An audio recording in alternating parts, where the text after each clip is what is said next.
Spirit, lead me where my trust is without borders. Let me walk upon the waters wherever you would call me.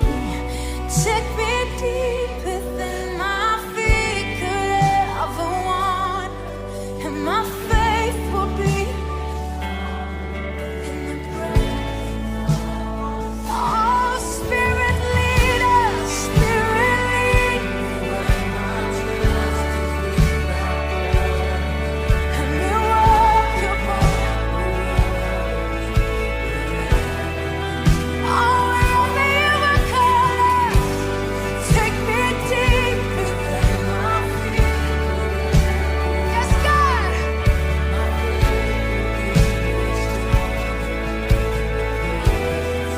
Come on, sing it out. Spirit, lead me where my trust is without borders. Let me walk upon the waters wherever you would call me. Take me deeper than my feet could ever run. Come on, you say, my faith will be stronger in the presence of my Savior.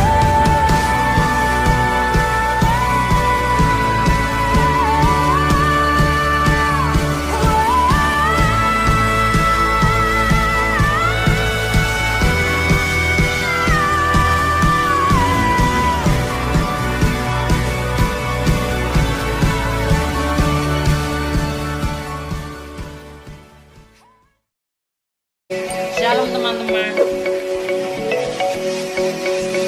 Kita ketemu lagi di ibadahnya. Gimana kabarnya? Semuanya luar biasa, semuanya sehat, amin. Gimana kabarnya Mas Alfandi? Sehat, Mas. Gimana kabarnya Mbak Monik? Oke, puji Tuhan. Kita akan mulai ibadah kita pada sore hari ini. Sebelumnya kita akan berdoa terlebih dahulu di dalam nama Tuhan. Bapa di dalam surga, pada sore hari ini kami mengucap syukur untuk setiap berkat-Mu, untuk setiap cinta-Mu, bagi setiap kehidupan kami. Pada sore hari ini Tuhan, kami mau datang ke hadirat-Mu, kami mau menyembah-Mu, kami mau bersorak bagi nama-Mu. Biarkanlah Roh-Mu yang kudus itu memenuhi setiap hati kami serta hidup kami. Biarkanlah sukacita dan sejahtera itu melimpah atas setiap kehidupan kami. Kami percaya bahwa Engkau selalu ada untuk setiap kehidupan kami. Kami menyerahkan setiap ibadah kami pada sore hari ini ke dalam tangan kuasa-Mu yang kudus. Haleluya, amin. Kita akan mulai ibadah kita. Kita akan mengangkat satu pujian dengan-Mu Tuhan.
hidup kita untuk menerima setiap kebenaran firman Tuhan. Kita akan menyiapkan segala sesuatunya dan kerendahan hati. Dengan apa Tuhan akan membalas setiap kebaikan. Dengan apa Tuhan akan membalas setiap cinta. Kami ingin selalu dekat dengan Tuhan.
sedang bingung dalam hal apapun tentang kebutuhan apa.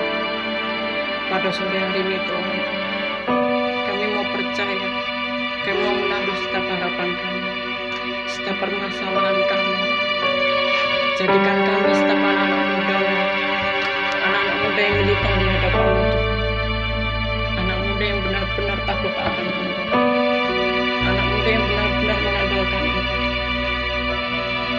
Karena kami percaya bahwa di dalam harapan kami ada Tuhan. Bahwa di dalam-Mu rencana-Mu sungguh indah bagi setiap kehidupan kami Tuhan. Mari saya ajak semua untuk menyembah Tuhan.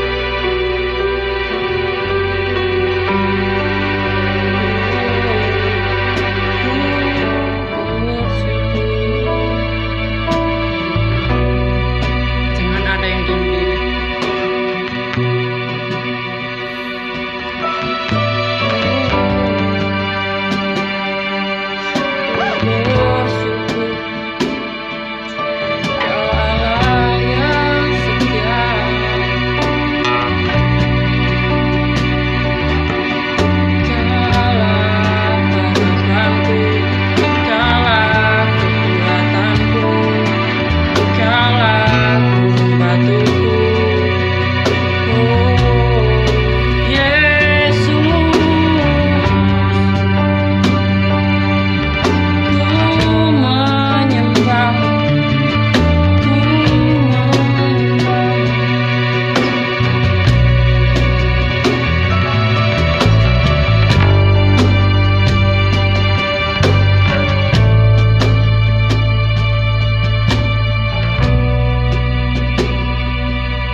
dalam tangan-Mu, di dalam nama Yesus. Haleluya. Amin. Shalom. Selamat sore teman-teman. Selamat beribadah, menikmati firman Tuhan. Kiranya firman Tuhan yang disampaikan ini bisa menjadi berkat buat teman-teman. Dan saat ini saya mau sampaikan dengan judul firman itu adalah datang dan pergi untuk Tuhan. Sebelumnya mungkin teman-teman pernahkah mengalami sebuah perpisahan dengan teman-teman sekolah, dengan mungkin orang tua ketika teman-teman bekerja di luar kota, atau mungkin teman-teman study tour. Seperti itu pasti pernah ya mengalami sebuah perpisahan, dan sebuah perpisahan selalu membuahkan sebuah pesan yang pastinya berguna buat kita ya. Contohnya ketika teman-teman mau piknik nih ke Bali biasanya kan, dari orang tua, hati-hati di sana, jaga pola makannya, jangan sembrono. Nah, seperti itu.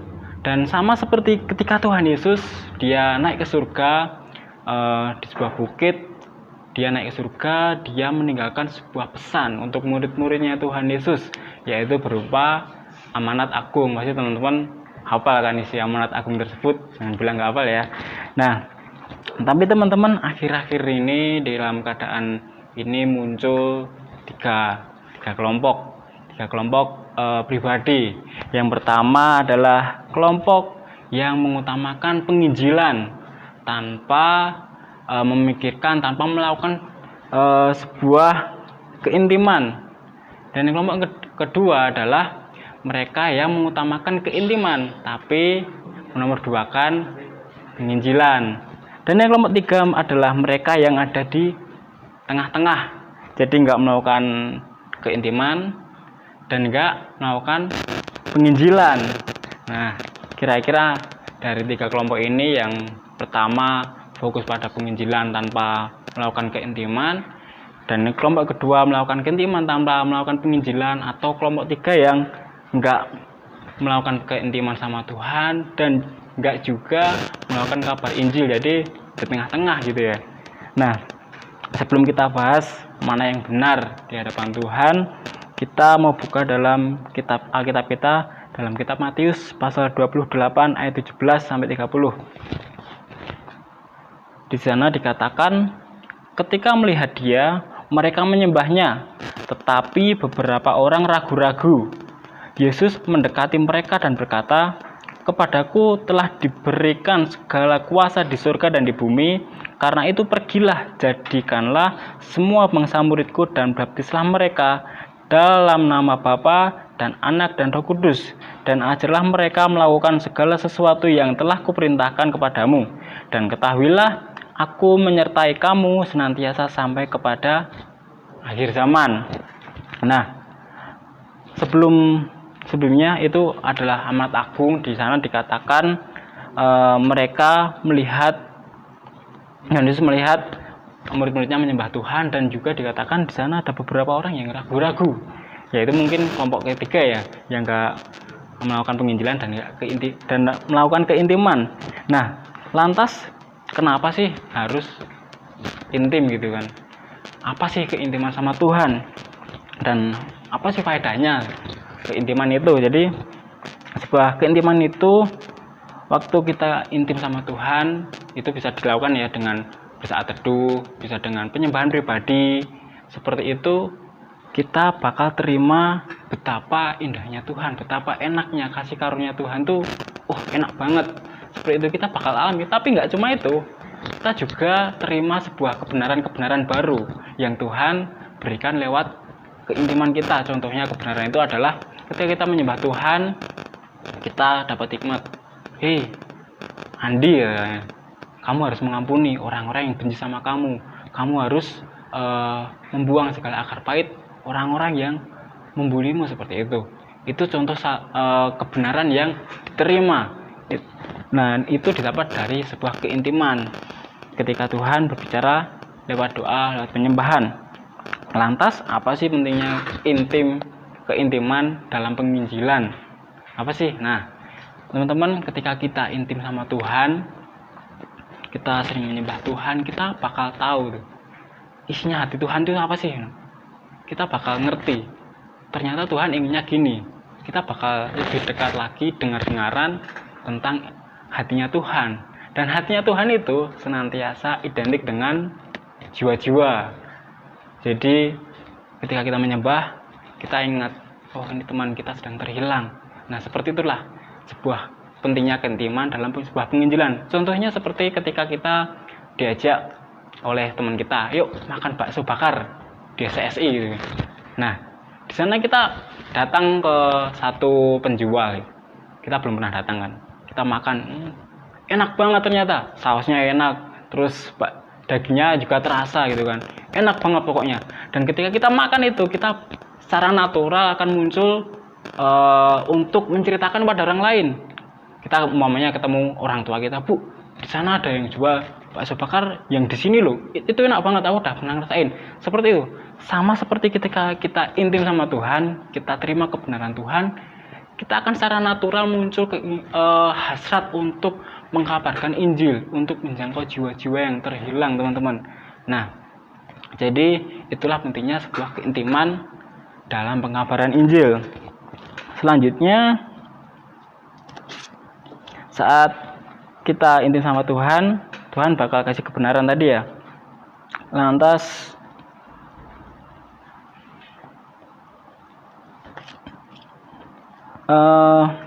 tapi teman-teman tahuilah di waktu-waktu ini, di masa-masa yang mungkin katakan sukar ya, iblis nggak tinggal diam.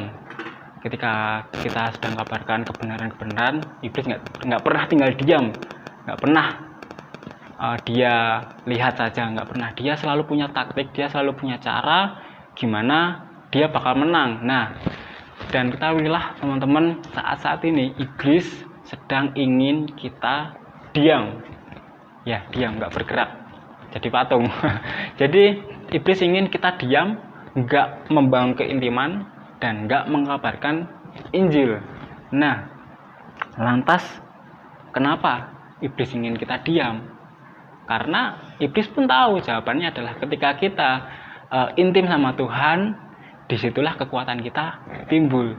Ketika kita intim sama Tuhan, di situ akan timbul sebuah hasrat untuk mengabarkan Injil, memberitakan firman Tuhan, yang pastinya setiap orang yang kita kabari bakal menerima Tuhan. Seperti itu teman-teman. Jadi mungkin akhir-akhir ini ada teman-teman yang merasa, aku nggak pernah bangun keintiman ya, aku malas ya mengabarkan firman Tuhan ya. Ya mungkin jadi alarm buat teman-teman juga. Atau apakah mungkin teman-teman ikut-ikut si iblis? Saya rasa enggak ya, jangan sampai ya teman-teman ya. Pasti kita semua sudah bangun keintiman dan mengabarkan firman Tuhan. Lantas ini nih contohnya. Jadi teman-teman, di sana sebelumnya tadi di Amanat Agung dikatakan ayat 17, kita bisa baca, ketika melihat dia Tuhan Yesus, mereka menyembahnya, tetapi beberapa mereka ragu-ragu, beberapa orang ragu-ragu. Mungkin dari kita ada yang ragu-ragu, Tuhan aku pengen mengabarkan Injil, tapi aku bisa enggak ya, aku mampu enggak ya, aku enggak pernah belajar tentang teologi gitu kan. Nah di sini Tuhan telah ajarkan juga, Tuhan juga berkata, mendekati mereka dan berkata, kepadaku telah kuberikan segala kuasa di surga dan di bumi. Sampai akhirnya Tuhan bilang, dan ketahuilah aku menyertai kamu senantiasa sampai kepada akhir zaman. Nah itu dikatakan nggak cuma sama murid-muridnya, tapi juga kepada orang-orang yang ragu, teman-teman. Jadi mulai sekarang yuk, jangan kita lihat, jangan kita fokus sama kekuatan kita, tapi mulailah fokus sama penyertaan Tuhan. Karena di sini katakan senantiasa Tuhan menyertai kita. Jadi ketika kita mengabarkan Injil, bukan kitanya yang fokusnya, bukan fokus kekuatan kita, aku bisa inilah, aku pernah baca ini, enggak, tapi fokus pada apa yang penyertaan yang menyertai kita, yaitu penyertaan Tuhan. Lalu kita udah belajar tentang keintiman. Lantas dari kelompok 1, 2, 3 tadi, mana sih yang benar? Yang benar di hadapan Tuhan, kelompok yang mana? Kelompok 1 yang fokus mengabarkan Injil terus-menerus, bikin konten sampaikan khotbah mungkin dan menceritakan kebaikan Tuhan, tapi nggak pernah membangun keintiman. Atau yang kelompok 2 yang senantiasa bangun keintiman tapi antarlah menciptakan firman Tuhan, antarlah kan ada ini. Atau kelompok 3 yang ada di tengah-tengah, nggak bangun keintiman dan juga nggak mengabarkan Injil. Mana? Dan sebelumnya mungkin kalau seandainya kelompok yang kita ambil yang kelompok pertama yang senantiasa bikin mengabarkan Injil terus-menerus tanpa bangun keintiman. Jadi ketika mengkabarkan Injil tanpa sebuah keintiman, sama saja ya apa yang kita sampaikan, apa yang kita injilkan hanyalah sebuah informasi tanpa adanya transformasi, hanya sekedar informasi tanpa membawa perubahan, karena kita hanya membagikan apa yang kita punya saja, karena kita nggak pernah bangun keintiman, teman-teman. Lalu karena teman-teman firman yang menghasilkan transformasi, firman yang menghasilkan perubahan hidup pada orang yang diberitakan Injil adalah firman yang asalnya dari Tuhan, firman yang asalnya dari keintiman. Karena ketika kita intim sama Tuhan, kita dapat kebenaran baru. Contohnya nih, ketika kita intim tadi ya, ketika kita intim sama Tuhan, kita ngalamin nih, mungkin ada beberapa teman yang ngalamin diputus pacar gitu kan. Kita intim sama Tuhan, kita cari wajahnya Tuhan, kita datang untuk bersaat teduh, kita sembah Tuhan. Di situ Tuhan bilang, hei, jangan fokus sama pasanganmu, tapi fokus sama aku gitu. Tuhan bilang, ampuni dia, jangan kamu mendendam. Nah, ketika kita dapat kebenaran itu, dan kebenaran itu kita sampaikan, kita injilkan kepada orang lain, disitulah yang namanya pewahyuan. Jadi berasal dari pengalaman perjumpaan pribadi kita sama Tuhan, itulah yang membuat transformasi, karena orang yang akan mendengarkan itu akan merasakan firman itu sampai ke dalam hati mereka, sampai ke dalam jiwa mereka, sehingga terjadilah perubahan. Nah, seperti itu teman-teman. Itu yang kelompok pertama, tanpa adanya sebuah keintiman, hanya mengabarkan Injil, hanya sebuah informasi, jadi nggak menghasilkan transformasi ya. Atau mungkin kelompok yang 2, hanya intim tapi nggak mau mengabarkan Injil. Nah, kalau seperti itu rasanya sangat pribadi yang sangat egois. Karena gimana? Kita rasakan indahnya Tuhan, kita rasakan baiknya Tuhan, kita terima kebenaran Tuhan, tapi hanya untuk kita sendiri. Kita nggak mau bagikan kepada orang lain. Kita egois, kita pelit. Atau mungkin yang ketiga, yang benar ya, apakah yang ketiga? Saya rasa nggak mungkin ya. Nah, dan dari ketiga kelompok tadi, yang benar di hadapan Tuhan adalah kelompok yang baru. Ya, kelompok yang baru, kelompok yang mau datang intim sama Tuhan, dan kelompok yang mau pergi untuk memberitakan Injil, yang datang dan pergi untuk Tuhan. Kelompok yang tiap hari rindu untuk datang sama Tuhan, yang tiap hari rindu untuk jalin keintiman sama Tuhan, ingin selalu menyembah, ingin selalu lihat indahnya Tuhan, dan yang tiap hari juga rindu untuk mengabarkan Injil sama Tuhan, kebaikan Tuhan, yang tiap hari rindu untuk diutus Tuhan, untuk sampaikan firman Tuhan.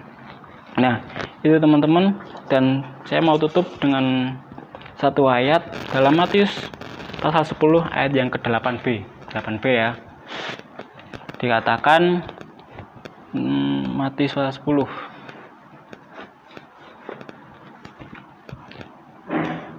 ayat yang ke-8b, kamu telah memperolehnya dengan cuma-cuma, karena itu berikanlah pula dengan cuma-cuma. Dan saat ini kita udah dengar firman Tuhan dengan cuma-cuma, kita telah terima kebenaran Tuhan dengan cuma-cuma. So, mulai sekarang yuk kita datang sama Tuhan dan kita bagikan Injil itu juga secara cuma-cuma. Ingat, tahulah teman-teman, di luar sana banyak teman-teman kita yang sedang tersesat. Mereka butuh kabar baik, kabar bahwa keselamatan hanya dari Tuhan Yesus Kristus, dan dunia saat ini sedang membutuhkan. So, berikanlah dengan cuma-cuma kebenaran ini teman-teman, dan mari tiap hari kita datang dan pergi untuk bersekutu dengan Tuhan dan mengabarkan firman Tuhan kepada orang-orang lain. Seperti itu teman-teman, kiranya firman ini menjadi berkat kuatan buat kita semua, dan saya mau berdoa buat kita semua untuk menutup firman pada malam hari ini. Tuhan Yesus, terima kasih Tuhan, kebenaran malam hari ini sungguh memberi kami Tuhan nikmat baru.